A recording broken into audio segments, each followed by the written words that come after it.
Hello guys and welcome you all to the UPSC Path channel, and this video is going to be the third weekly quiz video for the November month। इससे पहले जो है हमने दो weekly quiz video नवंबर month के लिए already अपने channel पर अपलोड कर चुके हैं, जिसमें जो है काफ़ी अच्छे यूपीएससी स्टाइल्ड वे में जो क्वेश्चंस यहाँ पर आपको बताए गए हैं करंट अफेयर से रिलेटेड। तो बिना किसी देरी के इस वीडियो को शुरू करते हैं एंड चलते हैं अपने सबसे पहले क्वेश्चन पर। जैसे कि आप सब अपनी स्क्रीन पर देख पा रहे होंगे, टू स्टेटमेंट्स आर गिवन, तो आपको बताना है कौन सी सही है कौन सी गलत है after analysing the each and both of these statement. So let's move. सबसे पहले हम फर्स्ट स्टेटमेंट पर आते हैं, लेकिन उससे पहले मैं चाहूँगा कि आप खुद से इस वीडियो को पॉज करके इस क्वेश्चन को अटैम्प्ट करें। इस नहीं, जितने भी क्वेश्चन इस वीडियो में आने वाले हैं हर एक क्वेश्चन को वीडियो पॉज करके अटैम्प्ट करने की कोशिश करें। So let's start with the first statement, जो कि कहती है कि spot market is the market जहाँ पर जो आपकी कमोडिटीज़, करेंसीज एंड सिक्योरिटीज़ के साथ जो है यहाँ पर ट्रेड किया जाता है, उनके साथ यहाँ पर बाई एंड सेलिंग यहाँ पर की जाती है। So the statement regarding the spot market is correct. So second statement is about that कि State Bank of India is the net purchaser of the US dollar in the spot market. So State Bank of India को यहाँ पर कह रहे हैं कि ये जो है नेट परचेजर रहा है यूएस डॉलर का in the spot market. So this statement is not that correct, it is a wrong statement. So answer of this question is the option A, that is only one. So let's move to the explanation and the affairs related to this question. So spot market के बारे में जैसे कि मैंने statement में बताया कि it is a place और द मार्केट जहाँ पर आपके फाइनेंशियल इंस्ट्रूमेंट्स जैसे कि आपकी कमोडिटीज़ हो गई, आपकी करेंसीज हो गई या सिक्योरिटीज़ होगी, इन सब में जो है डील किया जाता है। तो RBI is the net purchaser, not the SBI. Reserve bank of India is the net purchaser of the US dollar. तो अब यूएस डॉलर को परचेज करने का क्या रोल है आरबीआई का? सो it is all about the valuation devaluation of the currency, and you know that RBI के जो फॉरेक्स रिजर्व हैं काफ़ी ऊपर चल रहे हैं। बीते कुछ डिकेड्स में जो है आरबीआई ने अपने काफ़ी लिमिट्स क्रॉस कर चुकी है फॉरेक्स रिजर्व में, जो कि काफ़ी सही बात भी है, ताकि जो है मार्केट फ्लक्चुएशंस को यहाँ पर रोकने के लिए उन यूएस डॉलर्स का यहाँ पर फॉरेक्स रिजर्व का काम यहाँ पर लिया जाए। So this is all about the spot market. So let's talk about the other markets as well, जैसे कि डेरिवेटिव मार्केट। सो डेरिवेटिव मार्केट यहाँ पर क्या चीज़ है? सो डेरिवेटिव मार्केट में जो है आपका डील किया जाता है कॉन्ट्रैक्ट से, और वो कॉन्ट्रैक्ट्स जो है उनकी वैल्यूज़ जो हैं, उन कॉन्ट्रैक्ट्स में जो एसेट्स आते हैं उनकी वैल्यूज से यहाँ पर जो है उनकी एक्चुअल वैल्यू यहाँ पर डिराइव होती है। So that is why it is called the derivative market, because the assets value are derived from their market value at that present level. Okay, so let's talk about the forward market, what it is all about. So forward market में भी जो है आपकी derivative से यहाँ deal किया जाता है, लेकिन फ्यूचर में। तो इसको हम एक एग्जांपल से समझते हैं। मान लीजिए कि एक फार्मर है, उसने जो है अपनी खेती करी, लेकिन उसने बीज बोए खेती के लिए, and he is not that much sure कि जो आज का प्राइस है उस फसल के लिए वो 6 महीने या 5 महीने बाद भी वही अच्छा प्राइस रहेगा या नहीं। तो यहाँ पर सामने आता है फॉरवर्ड मार्केट, जहाँ पर जो है फार्मर उपज के समय ही कॉन्ट्रैक्ट कर लेता है कंपनी से, ऑर्गेनाइजेशन से या इंडस्ट्री से, जिनको उस उपज की या जिस चीज़ की वो खेती कर रहा है उसकी ज़रूरत हो। तो उसी कॉन्ट्रैक्ट में जो है आपके प्राइस जो है और टाइम, मान लीजिए 5 साल बाद 5 महीने बाद 6 महीने बाद जब भी हार्वेस्टिंग सीज़न होगा एंड उसकी कटाई होगी, तो उस टाइम पर जो है उसी प्राइस में, जिस प्राइस में जो डील हुई थी उसमें जो है यहाँ पर उसकी फसल जो है खरीदी जाएगी। सो this is all about the forward market, जहाँ पर जो है फ्यूचर में डील किया जाता है प्रेजेंट की डेरिवेटिव्स के साथ। तो यहाँ पर हम अपने नेक्स्ट क्वेश्चन पर आते हैं। जैसे कि आप अपनी स्क्रीन पर देख पा रहे होंगे, 3 स्टेटमेंट्स आर गिवन, तो आपको देखना है एंड एनालाइज करना है कौन सी जो सही है और कौन सी गलत है, and choose the right option after analysing the overall statements. तो पहली स्टेटमेंट्स हम यहाँ पर आते हैं, which is the project 15B is related to the project of making stealth guided missile destroyer for the Indian Navy. So this is the correct statement. So let's talk about the second one कि INS Visakhapatnam under project 15B is the first stealth guided missile destroyer, जो कि अब आने वाले time में third time में जो है कमीशन कर दी जाएगी इंडियन नेवी में। So it is the right one again. So third one is the INS Vela is to be commission in navy, जो कि एक स्कॉर्पियन क्लास सबमरीन है। तो third one is also right. So answer of this question is the option C 1, 2, 3. So it is all about this question. So let's move to the next question here.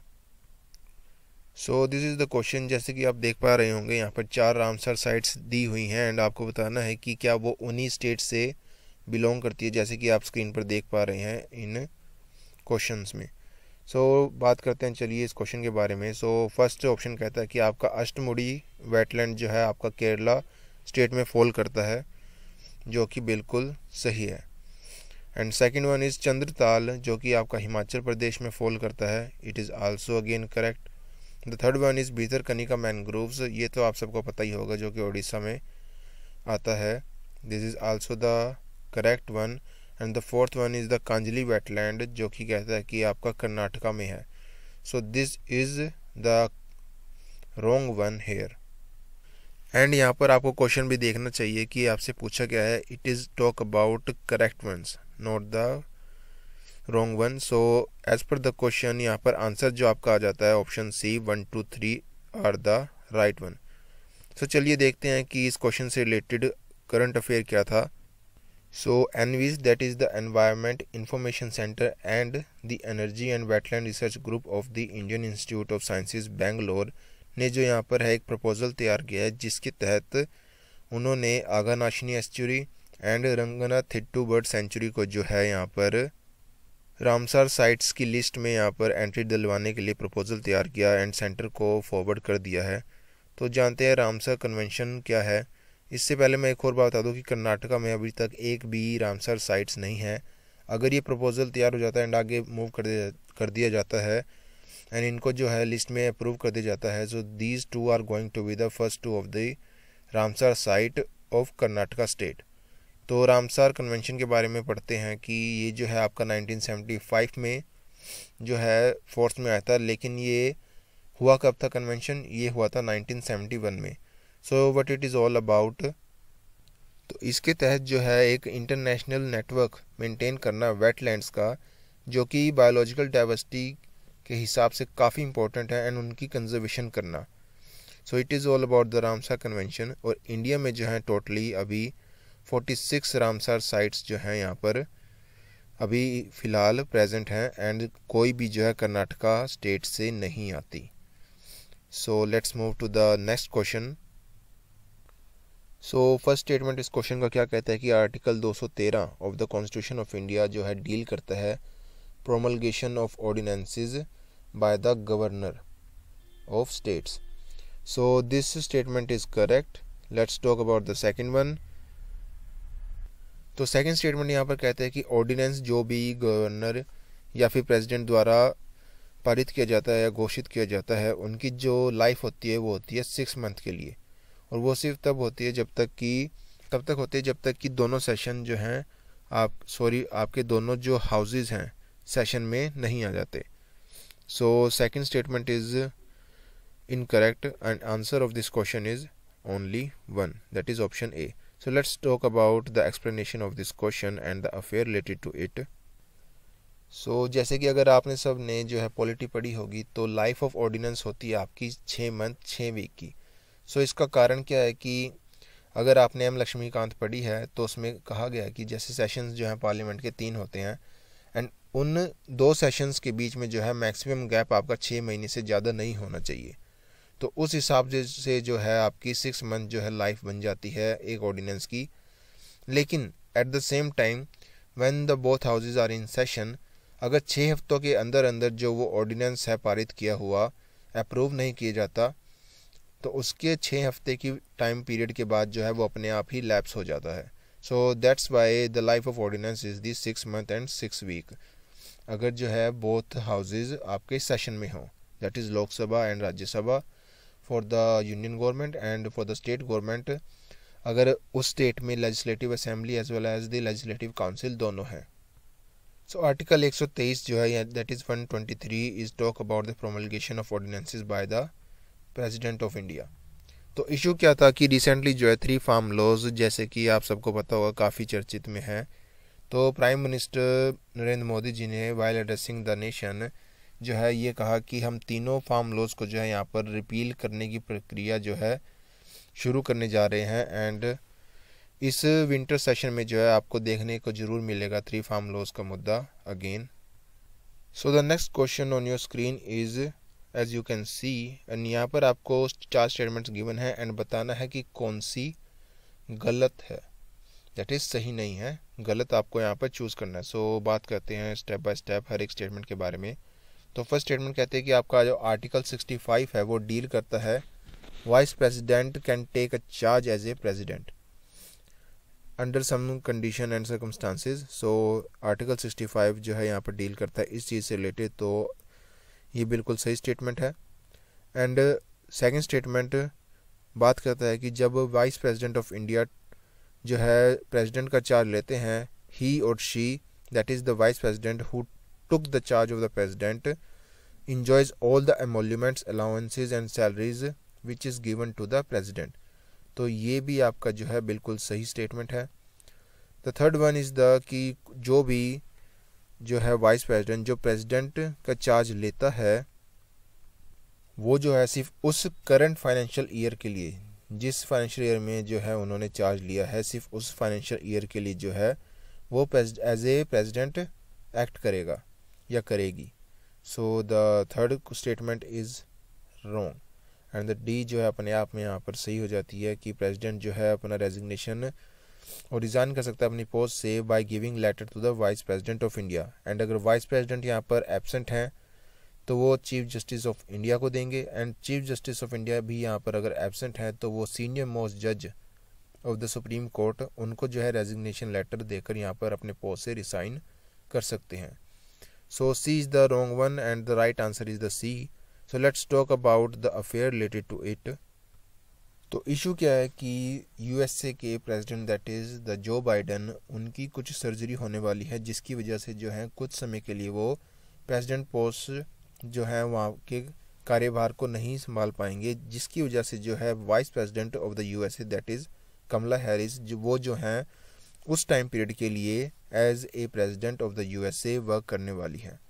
सो इसके respect में आपको पता होना चाहिए कि India में जो है वाइस प्रेसिडेंट कब कब प्रेसिडेंट की पोस्ट पर आ सकता है, क्या क्या पावर्स मिलती हैं, क्या बेनिफिट्स हैं वाइस प्रेसिडेंट को जब वो प्रेसिडेंट की तरह एक्ट करता है। So article 52 and the article 63 of the constitution of India deals with the president and the vice president of the India.